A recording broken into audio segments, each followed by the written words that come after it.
I believe David and Derek and all the people that are working there are doing something great for those kids, giving them a place that's like wholesome and exciting to come to after school, where they can just have fun and be creative,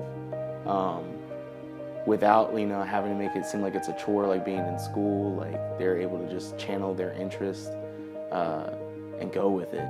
It was really cool seeing how excited those kids were just to be able to put Crayola markers down, draw dragons and draw hamsters, and it just seemed like a kind of like a little magical bubble.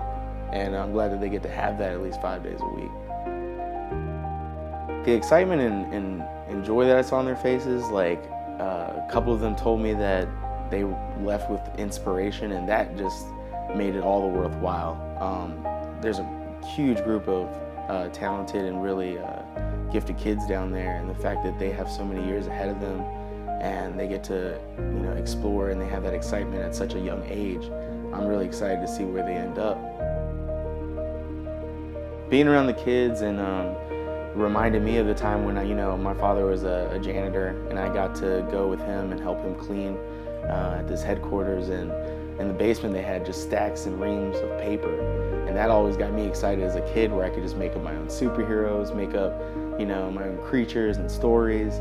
And the fact that I got to be in that environment again, where these kids get a chance to do that themselves around other kids who are sharing the same interest as them, got me excited again. It always sparks some sort of energy and some sort of fire in me when I get around people who are as excited as I am. I think as an artist, I'm always striving to try to get back to that joy as a child of making art. And so seeing that, or be able to inspire that, it's all 360, it comes back. A great moment for me yesterday was being asked what was one of my biggest inspirations, and being in that environment with the kids, it made me remember that my mom was one of my biggest inspirations, if not the biggest. She loved to paint and draw when I grew up, and I'd watch her do it, and it just seemed like magic to me as her fingers moved across a page and just left these beautiful marks. Driving home and reading one of the kids posting about how inspired he was and that he wanted to get into traditional art more.